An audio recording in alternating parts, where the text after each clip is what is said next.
The marketing of today with the digital transformation has made marketing very complex. It has taken focus from the emotional part of the marketing and the branding. So the CMOs has become more and more like engineers, must start to work with the big insights that create the big, great creative campaigns that really makes people be emotionally involved in your brand. Hello everyone. Welcome to the Growth Genius series brought to you by DMA Asia and Infidigit. My name is Shelly and I'm the Country Director Americas at Infidigit. I'm also the founder and director at DMA Asia.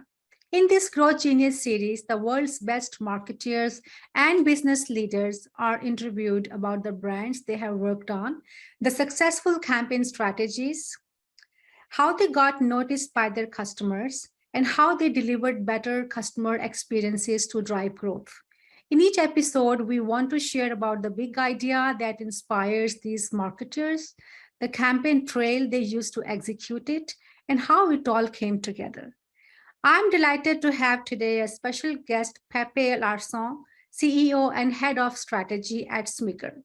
He has 25 plus years of brand experience, CX and customer relations in digi-physical ecosystems. In 2008, he founded Smicker, a visionary, insight-driven communication agency, specialized in branded CX, loyalty strategies, and concepts. He supports his clients to be in control and exposed to opportunities that result from digital transformation.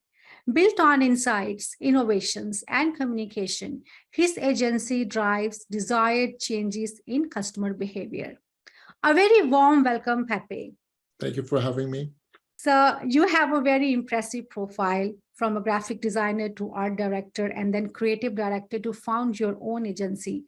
Tell us about your journey so far. That's right. Thank you. I started my professional journey as a graphic designer, and it came up since I have a bit of dyslexia, or I had. My main creative skills was in visual arts and graphic design. But then after a couple of years, I moved to Germany, worked for Low Brimfors. And during that time, I worked as a creative director or art director. And learning an additional language made something with my brain. So maybe I fixed that part that couldn't cope with text and structure. So I realized that I had a talent for strategy and analytics. I think learning a new language that has something to do with that. A few years later, I was the regional creative director of FramFab. And FramFab is one of the was one of the fast-growing internet companies founded in Sweden. And we grew in the 4 first years to be in 11 international markets. And at the end of the internet era, at 2003, I became the co-founder of a creative relationship marketing agency. And I brought my knowledge of digital brand experience to this area of CRM, relationship marketing, and direct marketing. And that was the beginning of an award-winning journey. And it continued with me founding Smicker in 2008. Okay, so what does Smicker means? Smicker means flattery. I think it was a good way to show that we are not just talking to anybody with broad marketing. We are targeting with direct communication in every sort you could find. And then you need to flatter the customer. Oh, that's great name.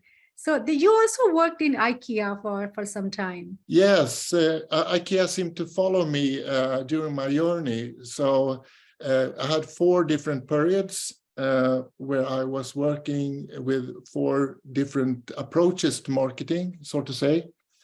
And the first time I worked with IKEA for 4 years in Germany as an art director, and we were launching about 11 stores, I think. Did tactical marketing and brand marketing for them.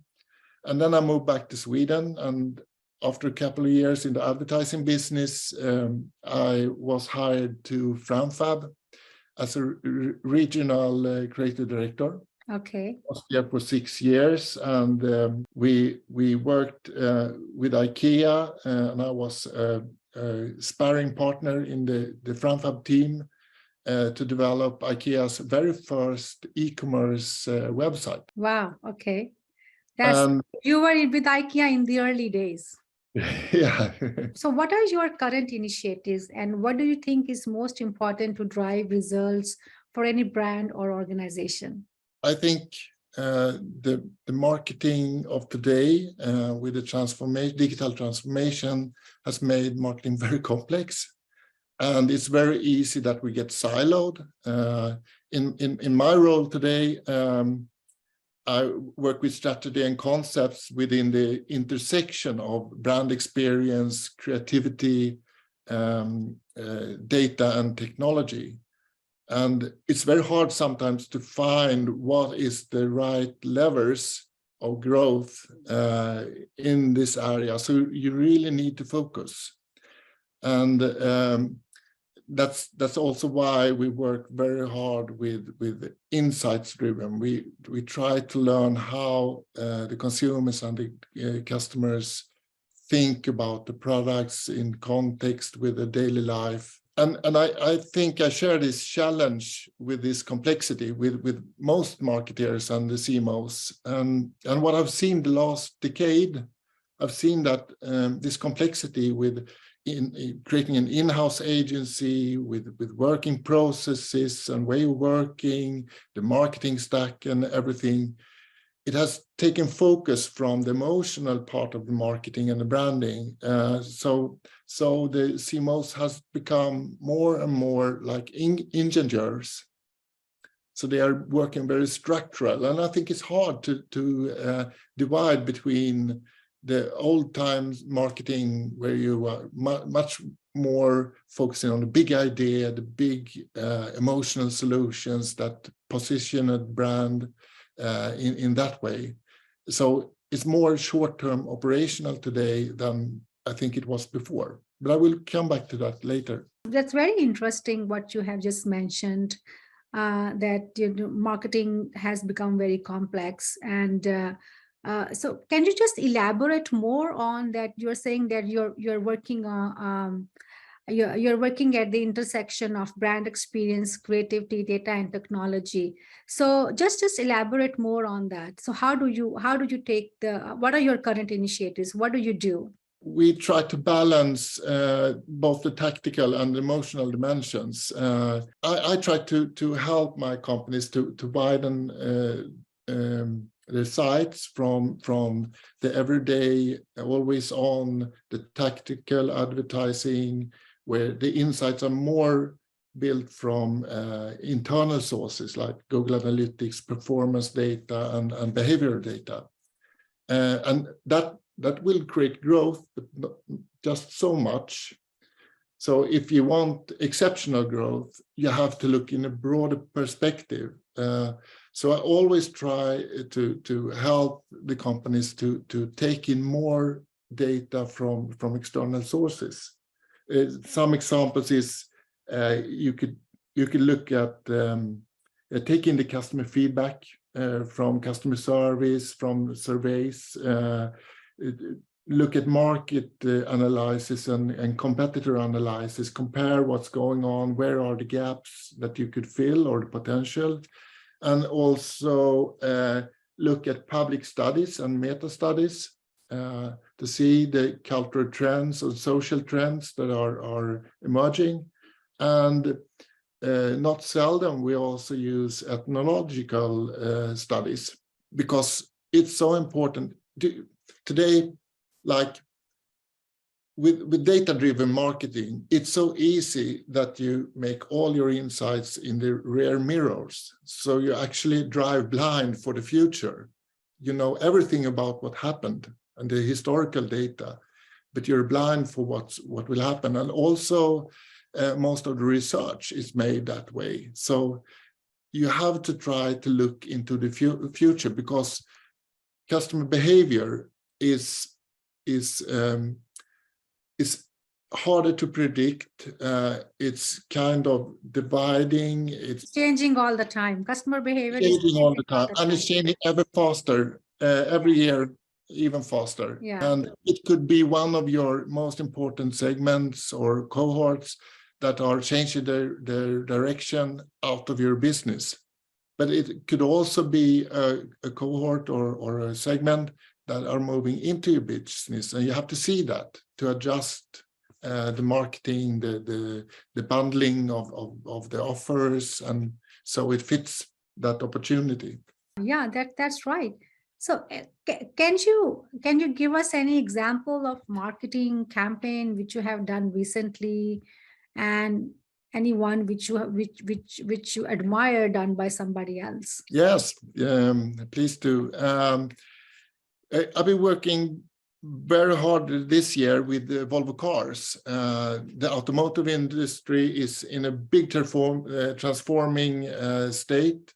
As you know, we're going from combustion engines to electrification.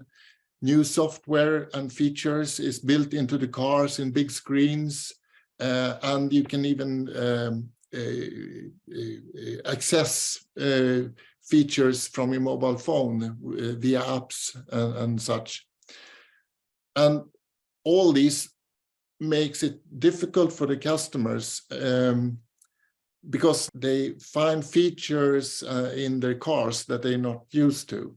And it's also one more thing with the automotive industry that is very specific, uncommon, and that is that after the purchase, the customer have to wait for several months, 6 to 10 months, before they have the product itself. And a lot of things could happen in their mind during that time. They could be anxious, or they have questions, and they start to call the salesman and the customer service. So you really have to understand what's going on in the customer's mind. So we made a 3-month research on what is happening in our main segments' minds during that time. What is the gain and pain point? What is the reflections and thoughts and need for information? And we started to map that up and build an onboarding that lasts for at least 3 months. And it's a pre-delivery and a post-delivery. So the pre-delivery helps the customer to prepare. For example, if you buy an electric car, you need to prepare with a charging station at home or a public charging station where you live, or in the garage close to your apartment. So it's a lot of things to prepare, and then also to understand when you start using your new car. Yeah. You're helping Volvo Cars marketing initiatives to help the customers get ready for the car they're going to buy, right? If it's important to create a brand and a brand experience, that's a very important stage in the customer's life cycle. Exactly. Yeah, that's great campaign. What's the result? So what the result you have seen with this campaign? The result so far is that 94% of the customers have participated in the program, and they have deepened their bond to the Volvo car brand. Okay, that's wonderful. That's a great number. So any other campaign which you find very inspiring, which you like, done by anybody else? Yeah, I really like the Adobe campaign where Adobe partnered with Billie Eilish last year, because the campaign this year wasn't built on insights like the one in 21. And I really liked it because it was built on the insight that if you make the audience participate in the campaign, Yes. you I will saw gain. this campaign on video, and it's really great campaign, very impressive Yeah, with customer insights and customer involvement. It's really very interesting campaign. yeah. Let's get back to the top consumer trends. So, what are the top 3 consumer trends which you have seen post pandemic in your country and globally? Yeah. The consumer trends I can see now is very mirrored by the fact that when we just got a hangout of the post-pandemic, we got this terrible war in Ukraine, in Europe. So in the Swedish market and the European market is very affected of that. And it means that we have to deal with increasing interest rates, high inflation, and increased fuel and energy prices, and at a level that we never have seen before. So we are just going into the depression right now, and we don't know how far it will go. But what everybody say is that it's not going to last very long. It's going to be a big dip, and hopefully we will go up further. So the trends I see is, of course, very influenced by that. The first is that consumer wallets are shrinking. And this will be hard for everyone, for retail especially, and also for durable goods, and also decreased loyal behaviors and a shift to low-cost options. And where you can see that now very early, the last four months, we could see in the grocery chains that the major grocery chain in Sweden are losing a lot of customers to the low-cost grocery chains.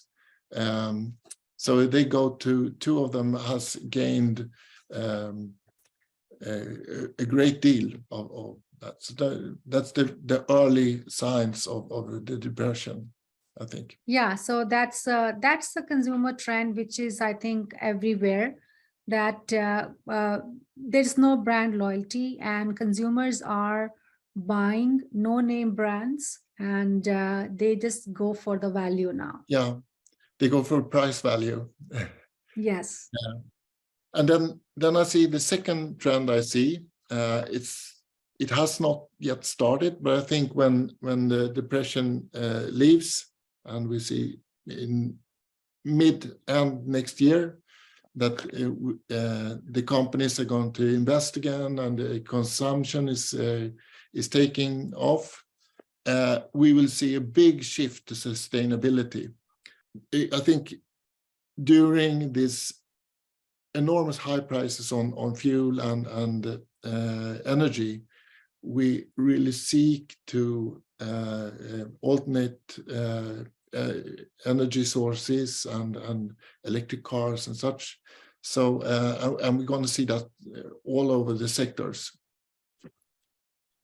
So I think that's going to be the drivers out of the depression. Yeah, that's right. And anything else you see? Any other consumer trends you see in your country or globally? Yeah, I think both in Sweden and globally that artificial intelligence is going to take further steps into our lives and into marketing.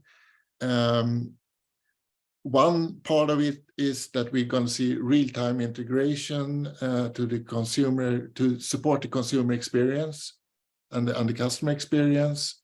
Mm-hmm. The other part is a decision support, and also the support of teams, support of analytic teams, support of creative teams and management teams. And one of my friends in Denmark is a creative director of an agency. He hired 2 artificial intelligence softwares in his creative team just to try them out. And he wrote a very good article about that in the Danish papers, and he shared it in LinkedIn also. And he was very pleased to have them in the team. He said they are not going to make him lay off the human creatives, Yes. but they were a great support. And he said that if it's this good today, imagine what it's going to be tomorrow.